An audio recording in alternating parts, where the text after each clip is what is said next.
ایک یہ بھائی نے کویسچن کیا تھا، اور کویسچن تھا کہ جمعے کی سنتیں مؤکدہ ہیں یا غیر مؤکدہ ہیں۔ دیکھیں، اس سلسلے میں اصول اچھی طرح یاد رکھیے گا کہ عصر سے پہلے کی 4 اور عشاء سے پہلے کی 4 سنتیں یہ غیر مؤکدہ ہوتی ہیں۔ باقی سب جتنی بھی سنتیں ہیں ساری کی ساری مؤکدہ ہیں، جیسے فجر سے پہلے کی 2، ظہر سے پہلے کی 4، پھر ظہر کے بعد 2، پھر مغرب کے بعد 2، پھر عشاء کے بعد 2۔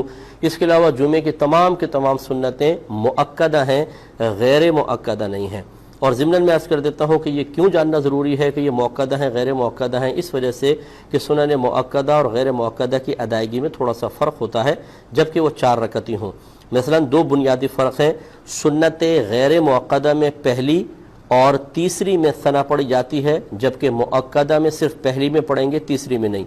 اور غیر مؤکدہ میں 2 کے بعد جب بیٹھیں گے تو التحیات کے بعد درود شریف پڑھنا سنت ہے، دعا بھی ملانے تو کوئی حرج نہیں، جبکہ سنت مؤکدہ بالکل فرض کی طرح ہوتی ہے کہ 2 رکعت کے بعد صرف آپ تشہد پڑھیں گے۔ اگر آپ نے اس کے آگے ایک بھی جملہ بنا لیا، یعنی اللہم صلی علی محمد یا اللہم صلی علی سیدنا، یہ پورا ایک جملہ بن گیا، سینٹنس بن گیا ہے، تو سجدہ صاحب واجب ہو جائے گا۔ تو یہ 2 بنیادی فرق ہیں۔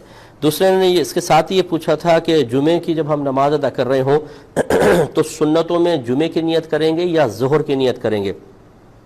دیکھیں، یہ بھی ایک عوامی غلطی ہے کہ جب آپ جمعہ پڑھ رہے ہوتے ہیں تو سارے رکعتیں جمعے کی ہیں، اب ظہر کا یہاں کوئی تعلق نہیں ہے، لہٰذا پہلے کی 4، پھر جمعے کی 2 فرض، پھر 4 سنت، پھر 2 سنت، 2 نفل، سب میں آپ کو جمعے کی نیت کرنی ہے، ظہر کی نیت نہیں کرنی ہے۔